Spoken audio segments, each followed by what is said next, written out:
โอเคဗျာဒီခါတော့ကျွန်တော် chapter 7ပေါ့လေ package တွေရဲ့ crate တွေရဲ့ module တွေရဲ့အကြောင်းပြောပြရပါပေါ့လေဒီ video နည်းနည်းရှည်လိမ့်မယ်ဗျာအဲ့တော့အရှိပြောရတာပေါ့ okay စစချင်းဘာလဲဆိုတော့တဲ့သူ package တွေပေါ့လေ package တွေကဘာလဲဆိုတော့တဲ့ကျွန်တော်တို့တဲ့ build လုပ်ဖို့ test လုပ်ဖို့ဒါမှမဟုတ်လေဒီ crate တွေကို share ပေးဖို့ပေါင်းထားရပေါ့လေ package ပေါ့crate တွေကကြတော့တဲ့ trio module that produce library or executable ဆိုတော့ကျွန်တော်တို့အရှိမရေးရတဲ့ guessing game တို့ picky band ဆိုအဲ့ဒါတွေဒီ crate တွေပေါ့လေဘာလို့ crate တွေလဲဆိုတော့ executable crate တွေပေါ့ library crate တွေကတော့မရေးရသေးဘူးပေါ့လေအဲ့ဒါ crate တွေမှာဘာလဲဆိုတော့ module and use ပေါ့လေအဲ့ဒါတွေကဘာလဲဆိုတော့ကျွန်တော်တို့အရှိမပြောခဲ့တော့ module တွေပါမယ်ပြီးရင် module တွေကိုပြန်သုံးတဲ့ဟာ use ပေါ့လေကျွန်တော် JavaScript ဘာလို့မှာဆိုရင် import ပုံစံမျိုးပေါ့လေဒီမှာတော့ use နဲ့သုံးတယ်ပေါ့ပြီးတော့ရင်part တွေပေါ့part တွေကဘာလဲဆိုတော့တဲ့ item တွေကို naming ပေးတာတွေဥပမာလို့ structure တွေ function တွေmodule တွေပေါ့လေအဲ့ဒါတွေကိုဘယ်လိုပြန်ခေါ်သုံးလဲပေါ့သူတို့ပတ်လမ်းရောက်နေရတယ်အဲ့လိုဟာတွေပါတယ်ပေါ့ဗျာဒီကောင်းစဉ်အောင်ပါနောက်စားချင်း create ပေါ့ create ဆိုတာဘာလဲဆိုတော့ the smallest amount of code အသေးငယ်ဆုံး code တွေပေါ့လေ the rest compiler consider as a time create ဆိုတာလို့ကျွန်တော်အသေးငယ်ဆုံး code လေးတွေပဲဗျာအဲ့တော့သူတွေမှာဘာလဲဆိုတော့ module တွေပါမယ်ပြီးတော့ရင်module တွေကပဲတခြား file တွေကိုကျွန်တော်ယူသုံးထားမျိုးရှိမယ်ဗျာအဲ့ဘယ်လိုမျိုးလဲဆိုတော့ကျွန်တော်တို့ guessing game မှာဆိုရင်ကျွန်တော် main .rs ဆိုပြီးတော့ file လေးတစ်ပိုင်းရှိရပေါ့လေအဲ့ထဲမှာကျွန်တော် random number generate လုပ်တဲ့ဟာဆိုရင်ဒါတခြားကနေပြီးတော့ module ကိုယူပြီးတော့သုံးထားတယ်အဲ့လိုမျိုးပေါ့လေပြီးသွားရင်သူ့ combine လုပ်တဲ့အခါကျရင် executable file ထွက်လာတယ်ပေါ့လေအဲ့လိုဒါ create တစ်မျိုးပေါ့နောက် library create ဆိုတာလည်းရှိရပါလေအဲ့တော့ create မှာနှစ်မျိုးရှိရဗျာကျွန်တော် binary create နဲ့ library create နဲ့ပေါ့binary create ကကြတော့တဲ့ combine လုပ်လိုက်ရင်သူ executable တခုထုတ်ပေးတယ်ပေါ့လေသူ command line မှာသုံးတဲ့ဟာဒါမှမဟုတ်လေလို့ server မျိုးပေါ့အဲ့တော့ binary creation မှာပါလဲဆိုတော့ဒီကပြင် main.rs ဆိုတဲ့ဟာပါတယ်ဗျာ main function ပေါ့အဲ့လိုမဟုတ်ဘဲနဲ့ library create ကကြတော့ကျွန်တော်တို့ function တွေရေးထားမယ်ပြီးတော့ရင်တခြား project တွေမှာ share ပြီးတော့သုံးလို့ရအောင်ဒါလုပ်ထားတဲ့ create တွေမျိုးလေဥပမာထားပေါ့ random ဆိုတော့ int random ဟိုဆိုတော့ library မျိုးတွေတခြား io လို့ပါလို့ library တွေပေါ့လေဒါဒီ library create တွေဖြစ်တယ်ပေါ့ဒါတော့သူ module ကြည့်ရှိကြအောင်ဒါတော့ရေးပေးထားပေါ့လေအဓိကပြန် module နဲ့ပတ်သက်ပြီးkeyword တွေကတော့ use ရှိတယ်ဒါဆို pub ဆိုရင်ဒါ public ပေါ့ mod ဆိုတာဒါ module ပေါ့လေအဲ့တော့ဒီကောင်ခဏထားလိုက်အောင်grouping related codes and module ပေါ့ module တခုတိဆောက်ကြအောင်ဗျာအဲ့တော့ကျွန်တော်တို့စားတော့ဆိုင်တစ်ဆိုင်ပေါ့ဗျာ module ပေါ့စားတော့ဆိုင် module လေးပေါ့အရှိမစားတော့ဆိုင်ဆိုတော့ကျွန်တော်ဘာရှိမလဲဆိုတော့အရှိမလူတွေကိုကျွေးမွေးတဲ့နေရာရှိမယ်အနောက်ဘက်မှာဒါချက်ပြုတ်တဲ့အခန်းရှိမယ်ပေါ့ဗျာအဲ့တော့ဒါကျွန်တော်တို့အရှိဘက်ကိုပဲကြည့်ရအောင်ရှိဘက် module လေးပေါ့ရှေ့ဘက် module မှာဆိုရင်တော့နှစ်ခုပါတယ်တဲ့သူက hosting နဲ့ serving ဆိုပြီးတော့ပါတယ် hosting မှာဆိုရင်သူက waitlist တွေကိုထည့်တာရှိရယ်seek active ပေါ့ထိုင်ကုန်မှာနေရာချပြီး function တစ်ခုရှိမယ်serving ကျွေးမွေးတဲ့ဘိုင်းမှာဆိုရင်တော့ order ကောက်တယ်ပြီးရင် soft order လုပ်မယ်ပြီးရင်ထိပ်ပေးမယ်ဆိုတဲ့ function ၃မျိုးရှိရပေါ့အဲ့ဒီအပေါ် module 3နဲ့ဒီကောင်ကိုပြန်ပြီးတော့ကြည့်ရင်ဒါကျွန်တော်တို့ဒီ file တစ်ခုလုံးဒီပါလဲဆိုတော့ဒါ root ဒီတော့ create ဆိုတဲ့ဟာ root အဲ့ထဲမှာပါရှိလဲဆိုတော့ front of the house ဆိုတဲ့ module ရှိမယ်အဲ့ထဲမှာနောက် module နှစ်ခုရှိရပါလဲဆိုတော့ sub module အနေနဲ့ hosting နဲ့ serving နဲ့ဆိုတော့ hosting နဲ့ serving နဲ့ရှိရပြီးတော့မှသူ့ထဲမှာ function နှစ်ခု hosting ထဲမှာ function နှစ်ခုရှိရ serving ထဲမှာဆိုရင် function ၃ခုရှိတယ်ဒါဆိုရင်ဒါသူရဲ့ module structure ပေါ့လေ module structure တလို့မျိုးကြည့်ရတယ်ပေါ့လေအဲ့တော့တဲ့ပြီးတော့ရင် module 3မှာကသူကပတ်လမ်းကြောင်းတွေရှိရဗျာပတ်လမ်းကြောင်းခေါ်သုံးတဲ့ဟာရှိပေါ့အဲ့တော့ပတ်လမ်းကြောင်းမှာနှစ်မျိုးရှိတယ်သူက absolute path နဲ့ relative path ပေါ့လေ absolute ကဘယ်ရစလဲဆိုတော့ create root ကစတယ်ပေါ့လေဒီ create root ကနေစပြီးတော့ခေါ်တယ်ပေါ့ထားပါတော့ကျွန်တော်တို့ဒါ create root ကနေဆို create from the house hosting ပြီးတော့မှဒီ add waitlist function အဲ့လိုမျိုးတစ်ဆင့်ကြီးခေါ်ရတယ်ပေါ့လေဒါ absolute but relative ဘက်ကကျတော့သူက define ထဲမှာပဲပြန်ခေါ်ထားတဲ့ဟာမျိုးဆိုရင်သူက create root ကတူတူပဲဗျာအဲ့တော့ root ကိုခေါ်စရာမလိုတော့ပဲねဒီ from the house ကနေစခေါ်လို့ရတယ်ပေါ့လေဒါတော့ relative ဘက်ပေါ့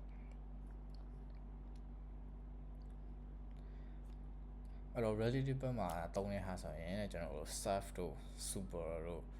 identifier ရှိရပေါ့လေabsolute ဘက်မှာတော့သူရဲ့ပတ်လည်ကြောင်းနာမည်အတိုင်းခေါ်သုံးနေပေါ့အဲ့တော့ဟုတ်ပြီဗျာဒီမှာဆိုရင် from the module ထဲမှာဒါ hosting ဆိုတဲ့ module ရှိရပေါ့pub ဒီဒါ public ဒီအဲ့တော့ဒီ module ကို module တွေဒီက default က private ပေါ့လေ module ရဲ့ function တွေလည်း private ပဲအဲ့တော့ဒီကောင်တွေကို public အနေနဲ့ဒီကနေခေါ်သုံးနေတယ်ဗျာအဲ့တော့ default အနေနဲ့သူတို့ကဒီလိုလာမှာ module hosting နဲ့function ဆိုပြီးဒီကောင်ရှိမယ်ဗျာအဲ့တော့ကျွန်တော်ဒီနောက် public function တစ်ခုကနေပြီးတော့ဒီ add to wait လေးကိုခေါ်ချင်တယ်ဆိုတော့ absolute အနေနဲ့ခေါ်မယ်ဆိုရင်သူ create ကနေစခေါ်ရတယ် create ပြီးရင်သူရဲ့ main module ဖြစ်တဲ့ from the house ပြီးသွားရင် hosting hosting ကိုခေါ်တဲ့အချိန်မှာဒီကောင်ဒီ default က private ဖြစ်နေတဲ့အတွက်ကြောင့်ဒီကနေဒီကောင်ကိုလှမ်းခေါ်လို့မရဘူးအဲ့တော့လှမ်းခေါ်ခြင်းဘာလုပ်ပြရလဲဆိုတော့ public အနေနဲ့ကြီးညာပေးရတယ်ဒါပေမဲ့အဲ့တော့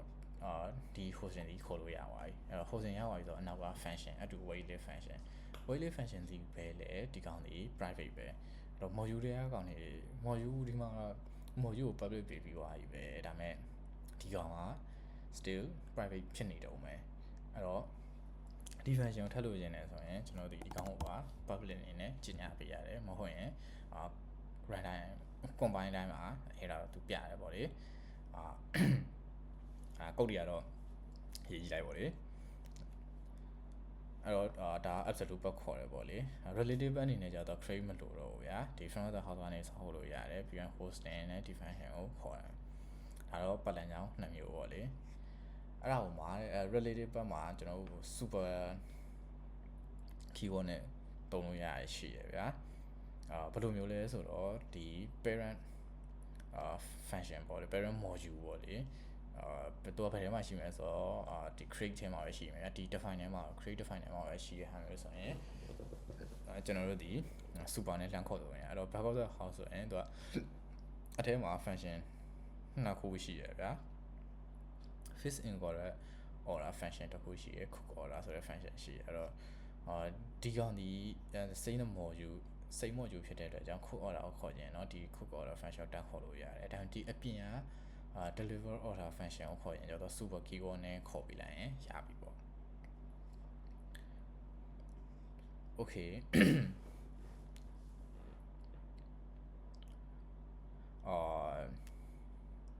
ဒီမှာလည်းနောက်တစ်ခုဒီကောင်ရော structure ပေါ့လေ making structure and enum public ပေါ့လေ structure တွေကို structure တွေနဲ့ enum တွေစပြီးတော့သုံးကြည့်မယ်ဗျာအဲ့တော့ if we use the pub before the structure definition ရှိမှာလည်း pub သုံးလိုက်ရင်ဒီ structure ဒီတဲ့ public ဖြစ်သွားမယ်ဒါပေမဲ့structure တွေက field တွေဒီ still private ပဲဖြစ်နေတော့မယ်အဲ့တော့ okay ဒီမှာဆိုရင်ကျွန်တော်တို့ backup house ဆိုတဲ့ module ရှိမယ်ဗျာပြီးတော့ဒီ pub တွေကိုတစ်ချက်မိထားလိုက်အောင် structure တစ်ခုရှိမယ် breakfast ဆိုတဲ့ structure ရှိမယ်သူ့ထဲမှာ field တွေဒီဒီ tool ရှိမယ်ဒီ public မိထားလိုက်เนาะ tool ရှိမယ် seasonal fruit ရှိမယ်ပေါ့လေအဲ့တော့ဒီ breakfast structure ပေါ်ကိုကျွန်တော် implement တစ်ခုလုပ်လိုက်မယ်ပေါ့လေအဲ့တော့ breakfast ဆိုတဲ့ implementation တစ်ခုမှာဒီ public မိထားလိုက်အောင် summer ဆိုတဲ့ function ရှိမယ်သူဒီ tool ဆိုတဲ့ string တစ်ခုကိုတောင်းမယ် return ကဒီ breakfast ဆိုတဲ့structure ကို return ပြန်ထားမယ်ပြီးရင်သူ့ထဲမှာပါမလဲဆိုတော့ tool ဆိုတဲ့ string ရဝင်တဲ့ string ကိုထည့်ပေးထားမယ်ပြီးရင် seasonal fruit ဒီ pieces ဆိုပြီးတော့ default အနေနဲ့ကျွန်တော်ထည့်ပေးထားမယ်ဗျာအဲ့တော့အောက်ကနေpublic function တစ်ခုကနေလှမ်းခေါ်လိုက်မယ် eat restaurant ပေါ့အဲ့တော့ဒီမှာကျွန်တော် let mutable me ဆိုပြီးတော့ဒီ back of the house ထဲမှာ breakfast ကိုခေါ်သုံးမယ်ပေါ့လေခေါ်သုံးမယ်ဆိုရင်ဒီ structure ပေါ့ breakfast structure ရခေါ်သုံးမယ်ဆိုရင်ကျွန်တော်တို့ခုနလိုပဲဒီကောင်ဒီ private ဖြစ်တဲ့အတွက်ကြောင့်ကျွန်တော်ခေါ်သုံးလို့မရဘူးအဲ့တော့ဘာဖြစ်ရမလဲဆိုတော့ဒီကောင်ကိုဒီ structure ကြီးကို public အနေနဲ့ကြီးညာပေးရတယ်အဲ့တော့ဒီနားထီကအဆင်ပြေသွားပြီပေါ့လေဒါပေမဲ့ဒီ summer function ကိုခေါ်ရင်လည်းဒီကောင်ဒီ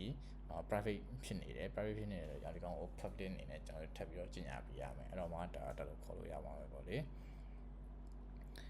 ဟုတ်ပြီအဲ့နေပြီးတော့ကျွန်တော်တို့ meal ထဲမှာပါရှိမလဲဆိုတော့ toast နဲ့ seasonal fruit နဲ့ရှိမယ်ပေါ့လေအဲ့တော့ meal တော့ဒီ breakfast structure အရာဆိုရင်တော့ဒီထဲမှာ toast နဲ့ seasonal fruit နဲ့ရှိမယ်အဲ့တော့ meal တော့ toast ကိုကျွန်တော်တန်ဖိုးထည့်ခြင်းတယ်ဗျာ toast ကိုတန်ဖိုးထည့်ခြင်းတယ်ဒါပေမဲ့သူရဲ့ default ဒီလိုဖြစ်နေမှာအဲ့ဆိုဒီကောင်ဒီ private ပဲ private ဖြစ်နေရင်ဒီကောင်ကိုပြင်လို့ရမှာမဟုတ်ဘူးဗျာတန်ဖိုးထည့်ခြင်းပဲပြင်လို့မရအောင်တော့structure ကို public လို့ကြီးညာထားပေမဲ့သူ့ထဲက fee တွေဒီ private ဖြစ်နေတော့မယ်အဲ့တော့ဒီကောင်ကိုပြင်နေတဲ့အတွက်ကြောင့်ကျွန်တော်ဒီကောင်ကို public အနေနဲ့ထပ်ပြီးတော့ကြီးညာပေးရမယ်ပေါ့လေအဲ့တော့မှဒီ tools တွေကို width ဆိုတဲ့တန်ဖိုးကထည့်လို့ရပါမယ်ဒါမဲ့ကျွန်တော်တို့ဒီ seasonal fruit ဟာကိုတွားပြီးတော့ပြင်လို့မရဘူးဘာလို့လဲဆိုတော့ဒီကောင်ဒီ stay private ပေါ့ဒီကောင်ပြင်နေတယ်ဆိုတော့ public နဲ့ထပ်ပြီးတော့ပြင်ပါရမယ်ပေါ့လေဘာလို့ဒီမှာလည်းအသေးတန်ဖိုးကကြီးညာထားတာပေါ့okay ဒါကတော့ structure ပေါ့လေ structure အဲ့တော့ structure မှာဒီ event structure ဒီ public ဖြစ်နေရင်တော့မှာ structure တွေက fee တွေဒီ private ဖြစ်နေတော့မယ်အဲ့တော့ public အနေနဲ့သုံးရင်လည်းဟာဆိုရင်တော့ public အနေနဲ့တက်ထပ်ပြီးတော့ကြီးညာပေးရတာပေါ့လေနောက်တစ်ခုကenum ပေါ့ enum ဒီတဲ့ဒီမှာဆိုရင် back of the house ဆိုတဲ့ module တစ်ခုရှိမယ်ပြီးတော့ရင် appetizer ဆိုတဲ့ enum ရှိမယ်ပေါ့လေပြီးသူ့ထဲ variant တွေဒီ soup နဲ့ salad ပေါ့အဲ့တော့ order 1ဒီ back of the house ရဲ့ appetizer ဖြစ်လိမ့်မယ်ပြီးတော့ရင်သူဒီ enum ဒီလည်း default ဒီ private ပဲအဲ့တော့ဒီကောင်ဒီ appetizer ဒီအလုံးလုံးမှာမဟုတ်ဘူးဒီမှာ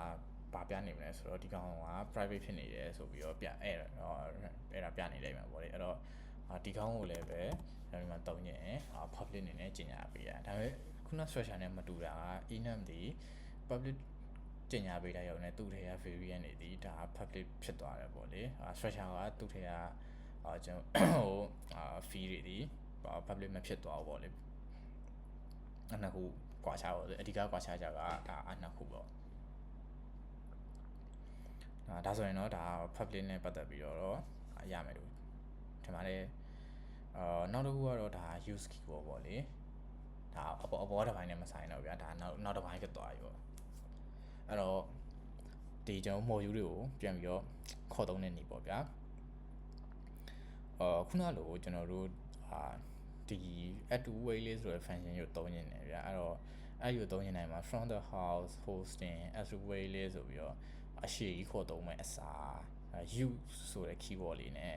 ဒါကျွန်တော်တို့ root ဖြစ်တဲ့ create ထဲမှာ from the house ထဲမှာ hosting ဆိုပြီးတော့တို့လေးခေါ်သုံးလိုက်ရင်ဘယ်လိုသုံးလို့ရမလဲဆိုတော့ hosting နဲ့က add to waitlist ဆိုပြီးတော့တို့ short ဖြစ်တဲ့နည်းနဲ့ရေးလို့ရတယ်ပေါ့လေအဲ့ဒီလိုအရှိကြီးရေးမဲ့အစားဒီလို use keyword တစ်ခါသုံးလိုက်ခြင်းအပြင်နောက်သုံးဖို့လိုလာတဲ့အချိန်မှာဒီလို short keyword နဲ့ရေးလို့ရတယ်ပေါ့လေအဲ့တော့ဘာလို့ဒီ add to waitlist မယူတာလဲပေါ့လေသုံးလို့ရလားဆိုတော့သုံးလို့တော့ရတာပေါ့ဗျာ use ဆိုပြီးတော့ create another house hosting add to waitlist ဆိုဒီ function ထိယူလိုက်ရမယ်ပြန်သုံးရင်ဒီ function ကိုတန်သုံးမယ်ရလာဆိုတော့ရတာပေါ့ဒါပေမဲ့အခြေအနေရပါဗျာအဲ့လိုသုံးလိုက်ရင်တော့ဘာမှဖြစ်ဘူးလေဆိုတော့သူကအဲ့လို parent module ကိုမတတ်မှတ်ထားဘူးဗျာဘယ်ရလာမှမသိ parent module မတတ်မှတ်ထားတော့ clean မဖြစ်ဘူးပေါ့လေအဲ့တော့ parent module ကိုတတ်မှတ်ပေးခြင်းအပြင်ဒီ function ကိုကြည့်လိုက်ရင် clear ဖြစ်တယ်ပေါ့လေဘယ်ဟိုကနေ define လုပ်ထားတာလဲဆိုပြီးတော့သိနိုင်တယ်ပေါ့ဗျာအဲ့တော့ဒီကောင်ဆိုရင်ဒါဆို hosting ကhosting module ကလာတာဆိုတဲ့ဟာမျိုးကိုသိနိုင်တယ်အဓိကဆိုရင်အဲ့ဒီ way လေးဘယ်ရလာလဲဆိုမသိတော့ဘူးအဲ့လိုမျိုးဖြစ်နိုင်တယ်ပေါ့ဒါတော့လိုအပ်ချက်ရတုံးလို့ရတယ်ပေါ့လေโอเคဒါတော့ဘယ်လိုတုံးလဲပေါ့လေကျွန်တော်တို့ဟိုးရှင်းမှာပြောခဲ့သလို standard input တွေထည့်ပြီးဗျာအပေါ်မှာ use ခုနလို use တွေနဲ့သုံးပြီးခေါ်သုံးပြီးဆိုတဲ့အချိန်မှာ ဘာဖြစ်နိုင်လဲဆိုတော့နာမည်တူနေရဖြစ်နိုင်တယ်ဘယ်လိုမျိုးလဲဆိုတော့ဒီမှာ standard FND formatter ထဲမှာလည်းတော့ result ဆိုတဲ့ဟိုရှိမယ်ဗျာ IO ထဲမှာလည်း result ဆိုတဲ့ဟာရှိမယ်အဲ့တော့ကျွန်တော်ဒီရေးရင် function 1ဆိုရင် format result ပုံစံမျိုးနဲ့ရေး IO ဆိုရင် result ပုံစံမျိုးနဲ့ရေးအဲ့လိုမဟုတ်ဘဲနဲ့တဲ့ဒါ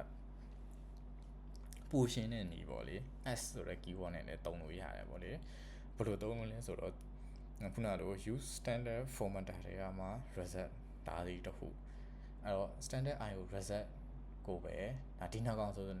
နောက်က result တူနေဗျာအဲ့လိုဆိုသုံးလို့မရအောင်အဲ့တော့ IO တွေကကောင်ကြတော့ s ဆိုပြီးတော့ IO result ဆိုပြီးကျွန်တော်ပြောင်းပြီးတော့နာမည်ကိုပြောင်းပေးလိုက်မယ်ဗျာအဲ့လိုဆိုရင် function 1အတွက်ဒီ result ဖြစ်လိမ့်မယ် function 2အတွက်ဆိုရင်ဒီကနာမည်ပြောင်းထားတဲ့ IO result ဆိုပြီးတော့ဒါမျိုးရှင်းရှင်းလင်းလင်းသုံးလို့ရပါဗျာအဲ့တော့ဒီလိုရေးမဲ့စာတလို့ရေးလိုက်တာပို့ပြီးတော့ဖတ်တာရှင်းတယ်ဗျာအဲ့လိုပေါ့ပြီးသွားရင်နဲ့ကျွန်တော်ခုနကလိုဒီ use နဲ့ထုတ်ထားတဲ့ဟာတွေကိုလည်းpublic keyword နဲ့ဒါ public ထုတ်ပြီးလို့ရတယ်ဗောလေသူတို့ default ဒီ private ဖြစ်တဲ့အတွက်ကြောင့်ဒီ public အနေနဲ့ထုတ်ပြီးလိုက်ရင်ဒါကျွန်တော်ဒါမျိုးပြန်ခေါ်သုံးလို့ရတယ်ဗျာအဲ့တော့ public အနေနဲ့ထုတ်ပြီးလိုက်တယ်ဆိုရင်ကျွန်တော်ဘယ်လိုမျိုးလဲဆိုတော့ random ဆိုတော့create တွေတုံးတယ်လို့မျိုးပါလေcargo add နဲ့ဒီ random ထည့်လိုက်ရင်ဒါကျွန်တော် cargo.toml file နဲ့မှာဒီဟာလေးဝင်လာမယ်ပြီးတော့ရင်ကျွန်တော်တို့တော်တော်မျိုး use နဲ့တုံးလို့ရပြီပေါ့လေအဲ့တော့ဟုတ်ပြီနောက်တစ်ခုကတော့ဒါနောက်ဆုံးမယ်နော်နောက်တစ်ခုကတော့ဒါ nested path တွေပေါ့ဗျာ nested path တွေကဘယ်လိုမျိုးလဲဆိုတော့ကျွန်တော်ဒီမှာဒါ use standard CMP ordering နောက်တစ်ခုကျတော့ standard ထဲမှာ IO ဒီလိုမျိုးနှစ်ကြောင်းကြည့်ရတယ်ဗျာဒီကောင်ရှင်းအောင်ပို့ရင်းရင်ဘယ်လိုယူရလဲဆိုတော့အရှိကတူနေတာဒီကျွန်တော် standard ဖြစ်နေမယ်ပြီးတော့ရင်တွန်းဝင်ထဲမှာ CMP ordering တခုရှိမယ်ပြီးရင် IO ရှိမယ်ဒါဒီလိုရေးလိုက်ခြင်းဒီနှစ်ကြောင်းရေးတာ ਨੇ အတူတူပဲအဲ့လိုပဲ standard IO တဲ့ IO တခုသုံးမယ်ပြီးရင် IO တဲ့ right ကိုသုံးမယ်အဲ့လိုရေးမယ်ဆိုတာကျွန်တော် standard IO တွေကမှာ4000ဝင်နဲ့ sub ဒီပေါင်းရည်ညွှန်းလဲဆိုတော့ဒီ IO ပဲရည်ညွှန်းတယ်ကျွန်တော်ဒီကောင်ပဲရည်ညွှန်းတယ် sub ဒီ IO ပဲရည်ညွှန်းတယ်ပြီးတော့ရင်ဒါ right ဒီက right ပေါ့လေအဲ့တော့ဒီလိုရေးရခြင်းအပြင်ဒီနှစ်ကြောင်းရေးတာ ਨੇ အတူတူပဲပေါ့လေအဲ့လိုမဟုတ်ဘူးဒီ collection တွေကအကုန်လုံးလိုချင်နေတာဆိုရင်တော့ grab all ဆိုတဲ့ s-right ပေါ့ဗျာပြောရရင်တော့ use standard collection နောက်က s-right ဆိုရင်ဒါ collection တွေကအကုန်လုံးယူမယ်ဆိုတဲ့သဘောပေါ့ဗျာအဲ့တော့ဒါကတော့ chapter 7နဲ့ပတ်သက်တဲ့အကြောင်းအရာပေါ့ဗျာအဲ့ထဲမှာပြောပြသွားတဲ့ဟာတွေပေါ့အများကြီးပါပဲdocumentation မှာပို့စိတ်ဝင်စားဖို့ကောင်းတာပေါ့လေဒါကတော့အချင်းချုပ်ပေါ့ဗျာကဲ video လည်းအရှိကြီးဖြစ်သွားပြီနောက်မှထပ်တွေ့ကြတော့ပေါ့ဗျာ